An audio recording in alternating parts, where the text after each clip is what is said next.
No, we don't have anything up there. Okay. You want to start us off? Hello! Hello. Wow. We are enthusiastic. It's morning. It's Christmas time. You're normally not awake this time of day. I'm awake by now. It's Sunday. I gotta set fantasy lineups. I gotta check injuries. What? What? What does that mean? Fantasy football. Oh, okay. I don't know football. I'm not that guy. So we're the BSI Comics podcast, and we thought we'd talk a little bit today about An issue that's been plaguing comics for a long time. It's we'll start off with recommendations, which because it all kind of you'll get it. The recommendation for this week is Inhumans versus X-Men #1, and he hasn't had a chance to read anything because it's Christmas week and the week before Christmas, but in retail it's all kind of the same thing. You've been busy. No time to read anything. But I have had a chance to read Inhumans versus X-Men #1. You got to read the Zero issue a couple weeks ago, right? I did. So, basically, all right, let's sort of get into position here. Okay. Because we're making it more of a discussion. We're not going to talk to the screen like weirdos anymore. Okay. But,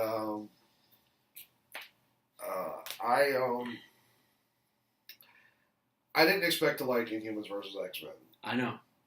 And you heard me complaining about it. It's just, I hate Avengers versus X-Men. It's one of the worst event comics of all time. It's not the worst, but it's one of the worst. It is what it is, kind of thing. Like, they were like, we're gonna have this great idea. We're gonna pit friend against friend, but so often they don't make it work. Like, I know you like Civil War 2. Mm-hmm. I don't, because I can't get into it because it has the same problems as Civil War 1, which is that they don't really make me believe that these people would be fighting over this. Is it a little more believable in Civil War 1? Kind of, because Civil War 1's whole premise was, like, if Cap wins, the law will be changed. Right. That's not how our legal system works. But they don't make me believe it. In Avengers vs. X-Men, it was the same thing. The Avengers were like, hey, so the Phoenix Force is coming back, so we're going to take Hope. We might have to kill her. We don't know for sure that's going to stop anything, but we're going to do it anyway. Yeah. And you're supposed to believe that the Avengers are doing this. And when the X-Men say, look, we understand your concern, we'll keep her here. If it comes to that, we'll all make that decision together.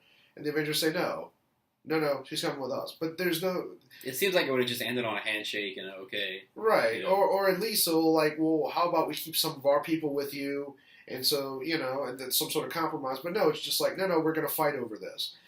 And there's no reason for it. And so, I mean, there were some cool issues in it. Mm-hmm. And I think the whole thing was really there to set up the Phoenix 5 thing, which was kind of cool.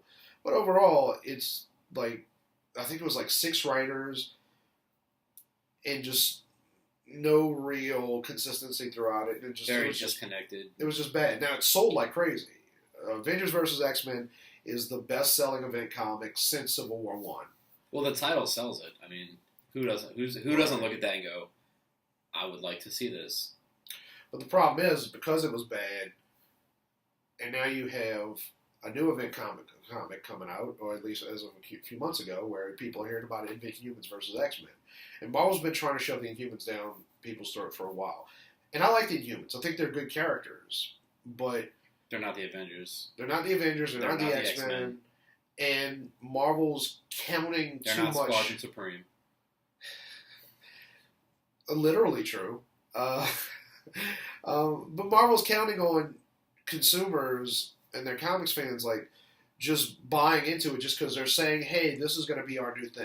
Right. And it doesn't work that way. And number one, you're talking about comics fans who are readers. There's some dumb people that read comics. We work in retail, we know. Right. But for the most part, comics readers are fairly smart and they know what they want. And if you do something that they don't like, they're just going to put it back on the shelf. Right. And be like, all right, well, I'm done with that. Moving on. And, and I get like, well, yeah, but we're doing this big push on the TV. It doesn't matter. It's first for one. There's no evidence that there's a connective tissue between those two audiences. Like, yes, there are some people who are reading the comics who are also watching the show. The majority of people who are watching the show are not comics readers. That's factual. There aren't enough comics readers to sustain a TV show on ABC. Right. So, like, but people get sick of it, and there's, I don't know how many Inhumans comics out right now. I know there's going to be more soon. Mm-hmm. And look, and I'm not crapping on it. I'm not saying that I'm not saying the comics that are out are bad. But the ones now, they're trying to weave it into everything else. It looks like the ones coming out, they're going to be their own kind of thing. Like, if you like the Inhumans, we got something for you. But, you know, we're done shoving it into everything else, hopefully. Right. And, so, going into Inhumans versus X-Men, I was completely negative about it. And we discussed, because I looked at the first issue of Death of X, which was explaining what happened to Cyclops and what happened in the 8-month gap post-Secret Wars. And the problem with Death of X is that the art was terrible. And it didn't appear to be the penciler's fault. Aaron Cooder? Mm-hmm. It's Cooder, right? Cooder? It's Cooder. Sorry, Aaron Cooder, but you have a funny name. The inks and particularly the coloring did not match with the pencils at all. And I'm not trying to insult anybody. I'm not saying that person shouldn't be coloring. No, sometimes it just doesn't mesh. It didn't mesh, and really editorial should have stepped in and said, this isn't working. And it turned out to be a pretty cool story, too. Yeah, well, that was the thing. Like, the art turned me off. Now, it's not just the art, honestly. I was pretty mad that they killed off a beloved, like, character, Jamie Madrox, who, if you're an X Factor fan, and I realize that that's a minority of comics fans, but X Factor fans are pretty loyal. That was one of those series like Amazing Spider-Girl that just, or was it called Amazing Spider? Maybe it was just Spider-Girl, whatever. That just kept going because the fans were so loyal. There weren't a lot of us, but there were plenty of us. And Peter David wrote Jamie Madrox out, gave him his swan song, and said, he's going to go off now. We don't need to touch this guy. And they used Jamie Madrox for cannon fodder in Death of X. And that, between that and the art, I was just like, I'm done with this. There's no reason for me to read any more of this. And the only reason I picked it up later was because you told me what happens at the end. And this is a spoiler, but that last issue came out, a month ago? Yeah, and if you start reading if you start reading IVX, it's gonna go right. It's not really that big a spoiler. Basically, what happens is that there's two Terrigen clouds, and at the end of it, Cyclops manages to get rid of one of them. But then we find out that Cyclops died in the first issue, and Emma Frost had been mentally controlling everyone to make them think, which is... a la Weekend at Bernie's. I was comparing it more to, like, Fight Club. Oh, okay. But, no, that works, too. I'm just saying, like, it doesn't logistically make a lot of sense, but when you're dealing with mutant superpowers, it's kind of hard to argue, well, that doesn't make sense, you know? But yeah, so that's the big reveal, is that Emma Frost had been... controlling everyone, including the Inhumans, to make them think that Cyclops was still alive, to basically make him a martyr. And then it ends on a handshake, and they decide they're going to get together and try to solve the Mpox, as they're calling it, the new mutant plague that comes from contact with Terrigenesis that kills them. And then from there you go to Inhumans versus X-Men #0. Which, having heard that, okay, Death of X was pretty interesting, and so I read the last issue, and I'm like, all right, fair enough. And I like Charles Soule. I'm a big fan of his. Jeff Lemire's also working on all this. But I wonder how much Jeff Lemire, because a lot of times it's really hard to discern who's working on what, and part of me wonders if Jeff Lemire's not helping with plotting more, because he's busy. Yeah. Although Charles Soule's really busy, too. They're both pretty busy. That's one problem that I have with Marvel, is they'll find a writer who's really good. Like, Jonathan Hickman's a perfect example.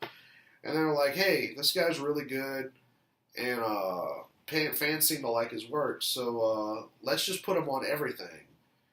And then the writer gets burnt out, and the work starts to suffer. And so far, Jeff Lemire's fine, for the most part. There's some books that I don't like that he does. Charles Soule seems fine, but there does reach a point where there's just too much. Like, creatively, you can't have that many irons in the fire and have everything cooked properly. Yeah. One reason they might be doing that is to have a cohesive universe, but you can do that as long as the writers just communicate with each other. I think it just comes down to, right now, a lot of these companies aren't in creative mode. I think they're in inventory mode, and I think they see that they have a commodity, and so like, well, let's just run with it. Rather than, because from a creative standpoint, if you have a creative company, you need to be cultivating people.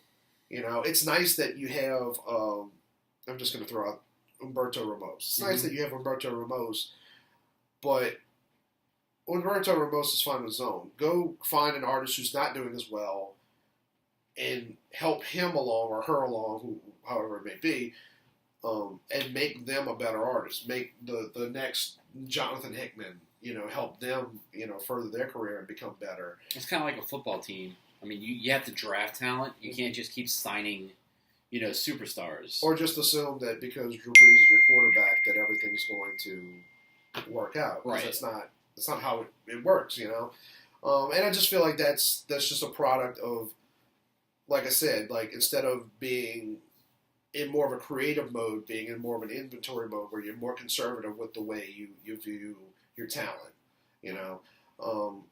But all that aside, I read Inhumans vs. We both read it. Mm-hmm. They had a great artist on it. Oh man, I can't think of the guy's Kenneth Rocafort. Which I don't like the fact that Marvel does that a lot with their zero issues. They'll put a different artist. It's misleading. It's one of the reasons that I like variant covers, but on a main series, like when somebody looks at a cover, don't put Art Adams on a book that has a artist who's an eighth of Art Adams' talent. Right. Because it's misleading. Like, yeah, okay, a customer might pick it up and go buy it, but what happens when they read the book? Are they going to want to buy the next issue? Or are they going to be like, well, no, this artist isn't that good. I'm not going to read the next issue. It's a little bit of a bait and switch in my opinion. But Kenneth Rocafort, zero issue, really good. It sets up everything, and I think everyone was pretty surprised at how good it actually was. Right. Well, but it goes to what I was saying earlier, which is that you just got to make me buy that these groups of people be fighting. Right. And Inhumans vs. X-Men does what Civil War doesn't, Civil War 2, Avengers vs. X-Men does what none of them do, which is give me a viable reason why, yes, not only will these people fight, but they'd be willing to kill if they have to, including the X-Men. I won't reveal it because we're staying on spoilers, and you haven't read it, but something pretty shocking happens, a little bit of infighting between the X-Men, but it makes sense. Like there's some people who are like, we need to go after the Inhumans because we know they're coming up after us. Mm-hmm. That's one of the reveals in issue 0, which came out a couple weeks ago, is that Beast overhears Medusa basically saying, this isn't working. The X-Men are going to want to go after the Terrigen Cloud. We need to prepare for war. Yeah, Beast is trying to find a cure. Right. So he's kind of working with the Inhumans. But turns out there is no cure. And this isn't really a spoiler, but at the beginning of the issue, basically we find out, Beast comes to the conclusion that he won't be able to do this in time because there's a limited time frame before the Terrigen Cloud spreads out into the atmosphere and just kills every mutant on the planet. Mm-hmm. So he basically comes to the conclusion that the only thing that mutants can do is find a new planet to live on, which isn't really viable if you think about the fact that they're a species. So there's always going to be new mutants popping up, right? But he's looking at it. This makes sense from a character standpoint. He's looking at it from the perspective of, I'm a humanitarian. I don't going to war with the Inhumans is a bad idea. The only viable solution I can come up with is we're just going to have to leave. So there's this very clear reason for them to be fighting, and I dig that. Yeah, once you give me that, once you give me a reason why Captain America and Spider-Man are fighting, I'm down for it. I'm interested in that. I want to see who would win. We all, on some level, no matter how old we get, have that visceral reaction to like, well, who would win, Wolverine versus Hulk? We'd like to know, right? There's no reason not to enjoy. And then we'd like to argue when our person doesn't win, right? Like to say like, no, there's no way, like this would have happened. But you can't just give me like they were walking along and Wolverine accidentally bumped into the Hulk and the Hulk was like, I'm just going to tear your head off now. Like that doesn't. We're readers. Yes, we're reading silly superhero fiction, but we're still reading because we enjoy the story. Right. We're not reading just because we like to look at the pretty pictures. Right. Like, dude, Wolverine and Hulk are fighting. Although there is some of that. Yeah. You do get those guys, and it's always like, come on, man. Like, let's not be those guys. Let's argue over stupid Star Wars trivia. Right. Well, let's be those guys. But I was just really surprised. I mean, and I'm not saying that it's the best series of all time, but the first Zero issue and the first issue have me. I really. But in a bunch of both letdowns, Marvel and DC, it's nice to have something that's solid. So and far, it's also too much because like they're already setting up the next event for Marvel, and I'm assuming it'll come out around April or May, which is the rumor, and there's evidence to suggest this, that it's going to surround the concept that Steve Rogers is a Hydra agent, and it makes sense, and it's a good idea for a big event. But the problem is like you're just asking too much of your fans. Like at this point, like at some point you just got to tell your story, and they went from the one event a year to like 3 events a year, and you also have so many delays. Like Civil War 2 was supposed to be over a month ago, and it's ending. It's supposed to end this month. Was it? I believe. Yeah, they're only like a month behind as far as I know. Well, I just feel like give people some breathing room, And again, I'm not complaining, but I'm not saying don't buy the Captain America one. I'm sure it'll be interesting. Right. You're just saying everything doesn't have to lead right into another big event. Yeah, well, I'm saying from a consumer perspective, because at the end of the day, we sell comics because we like comics. Right. We are comics readers. We're not trying to sell you something that we don't believe in. But from a consumer standpoint, we both work retail, and I know you've dealt with situations like Radio Shack. You worked at the Shack, where they're like, oh, you got to sell a bunch of batteries this month, or you got to sell a card, and when they tell you that, when retail or when the corporate tells you that, there's a part of you that's a consumer that goes, I don't like to be hassled when I go to Best Buy and they try to push a credit card on me. Right. Why would I do that to a customer? It's something I've always struggled with. I mean, if you bought anything from me, I think I have a hard time recommending stuff I don't believe in. I might say it's not for me. You might like it. But if I think something is awful, I'm not going to put it in your hands and say, over here, just because I have to get rid of them. Like, it's not going to happen. When I worked in Walt Disney World when I was 22, I worked in Toontown in the Mickey's Judge's Tent, which is, if you go to Walt Disney World, it's the Judge's Tent is the third, well, they changed the name of it. It's now a circus or something like that. It's the third biggest retail spot on Disney property, the first being World of Disney, the second being the Main Street Emporium. Right. So they called them merchantainers. It's Disney. Everything's got to have like a showbiz theme. So, for some reason, Disney does like every 2 weeks you would get like a report. Mm-hmm. Like they would sort of grade you. And every report I got was like, I don't remember what the rating scale was, but everything, because they set it up like different categories, like different aspects of it. But basically, I got like 5 stars in everything except for one category, which is they would always end it with, okay, but you're not upselling. And I was like, no, I'm not. Right. I don't do that. These customers are spending hundreds of dollars. Like I'm not trying to push stuff on. They always say, no. We're not trying to tell you. We're not trying to push it on you.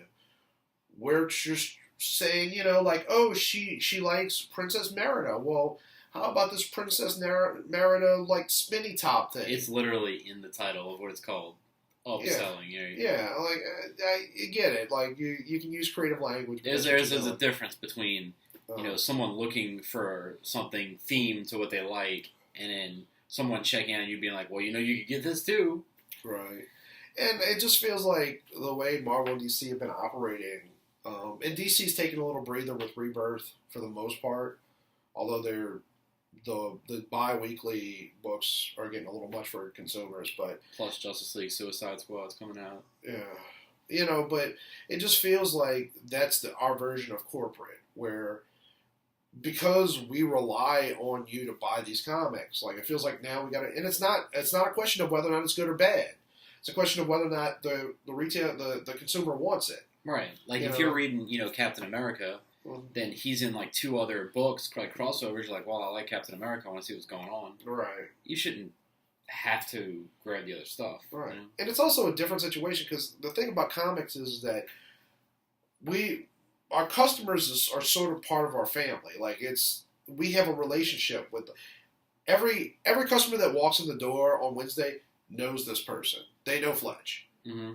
And the ones that are regular anyway. You know what they like. It's not just knowing their names. It's like, I'll just use our friend Robbie Musa. Robbie Musa's coming in.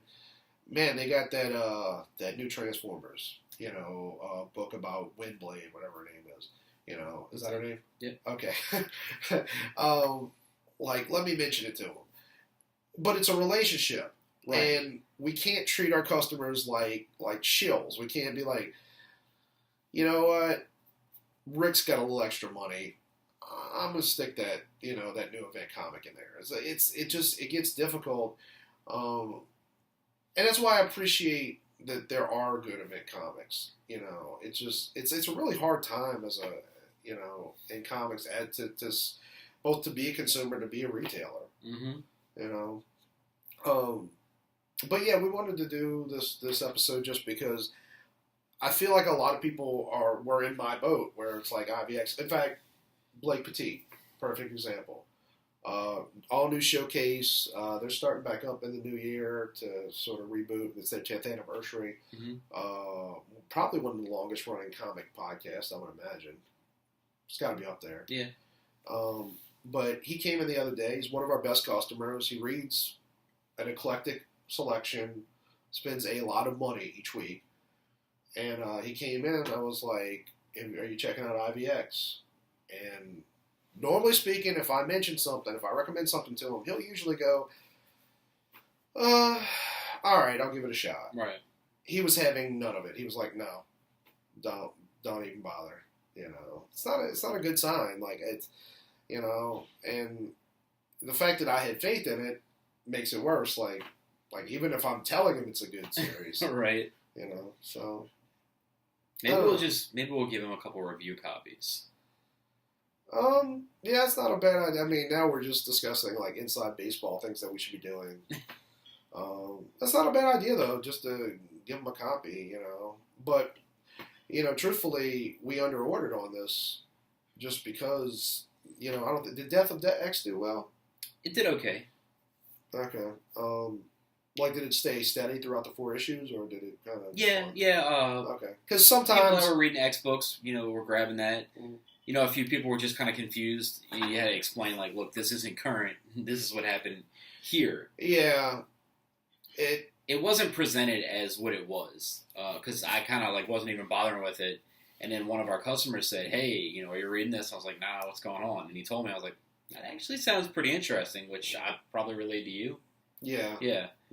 I might have even been there at the time. I'm not sure. Because I'm pretty sure it was through you that I found out what happened at the end of Death of X. Because I think you were talking about it, and I was kind of rolling my eyes like, oh, God, whatever. What beloved character did they kill now? Please tell me. Matrix. Yeah. It is what it is. But yeah, that's the relationship that we have with our customers, and it's, it's good and it's bad, but, if your customers get burnt out, it doesn't matter how much we recommend them to them,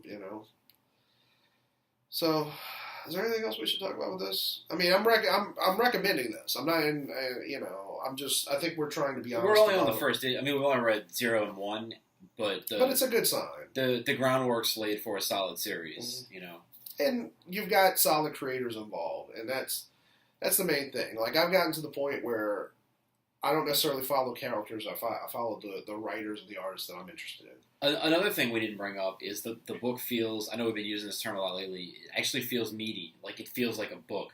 Like, it feels like if I spent $4 or $5 on it, whatever it is, I got my money's worth out of the book. It wasn't just like, biff, bam, pow, people are fighting, that was pretty, and that's over with. Right. There's a lot to digest and take in. Like, this isn't something you can just flip through real fast. Well, yeah, the last few weeks that we've recommended stuff, a lot of times my comment, and it wasn't a complaint, was just like, it's a good first issue, but it feels like half an issue. It's just, It's literally just set up. And I always say, like, even if they charged me $1 or $2 more, I wish they had, like, not padded it out, but made, just given me more content to sort of make me feel like I got a complete idea of what's going on. And this was, you're right. First issue of this, and I'd argue the Zero issue as well. Yeah, absolutely. They both feel like they give you the complete picture of what you need for this chapter of the story.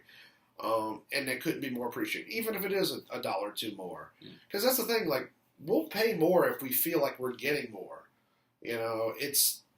It's when you're buying something and you're spending more money and it's just like, was this no matter what, if it's a $2.99 book from DC, if it's a $3.99 book from Marvel, if it's a $7.99 special, as long as I feel like I got my money's worth out of it, we're good. But when I read something, I was like, well, that was kind of blah. Right.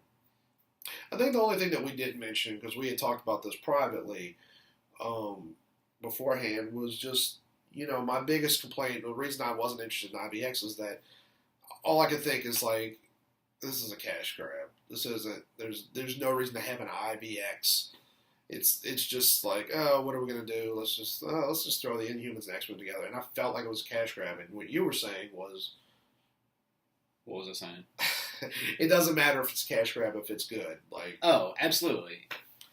As long as it's good, that's fine. We're here to make money. Everyone's here to make money. I wish just put out solid content. Every once in a while, and we'll consume the companies would get in contact with retailers and sell us on it. I really wish they did that more. Well, that's how it used to work before, like the Diamond catalogs and stuff.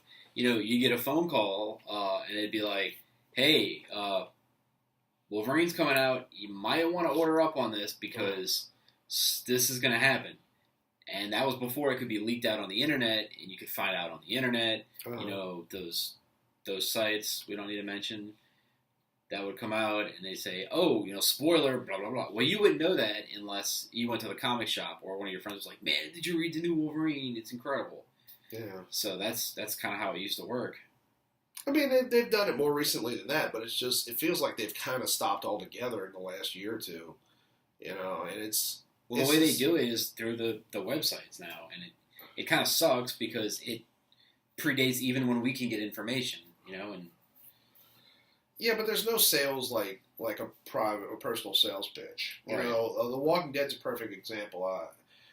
I've had this discussion with people because I don't think people understand how comics like The Walking Dead become popular. They become popular because the retailers become interested in it.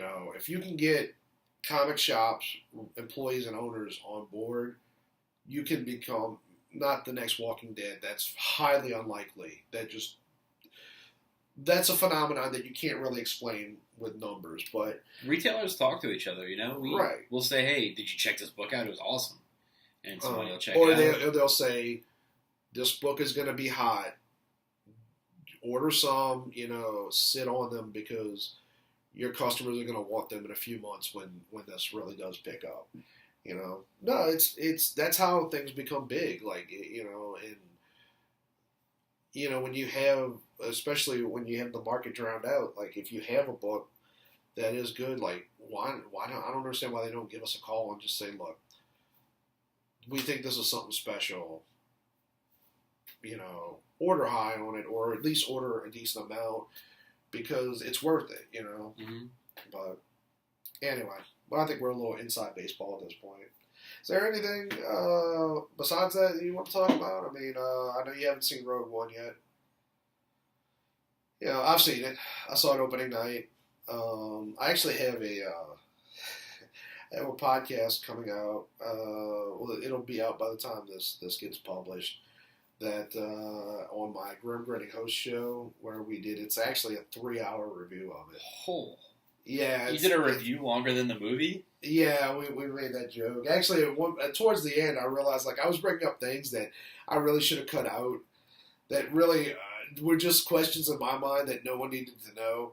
But you know how it is. Like when you get together with your friends and you just sit there discussing a movie and you all have opposing viewpoints and stuff like that. So a lot of it's like us arguing the merits of certain things, but it's all spoilers. So if you haven't seen Rogue One, but if you have, I realize 3 hours is a commitment, but I think it's a pretty good episode.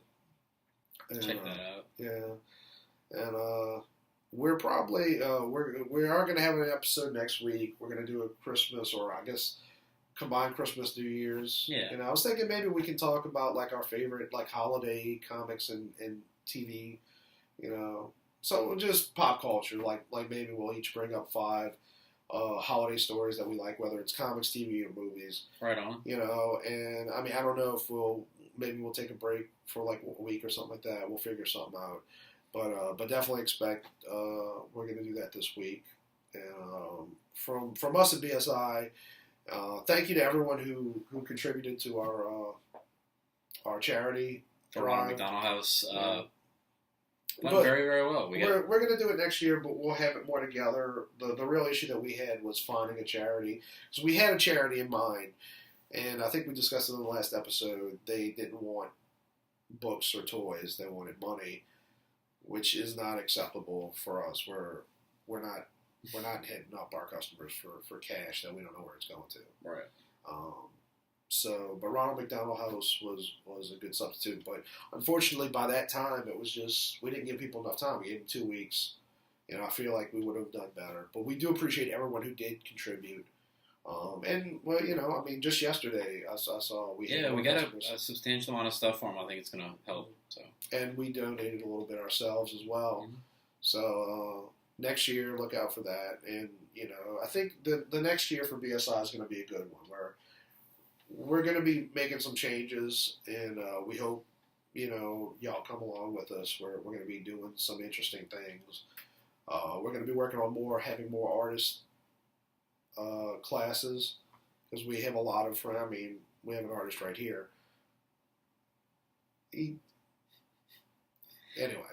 Anyway, big things coming. So, hopefully you'll check them out. Well, I guess that's it. Thank you for joining us. I'm Adam. I've been Fletch. And how do we end this? I never remember. Read more comics. Okay, there you go. Read more good comics. Bye now.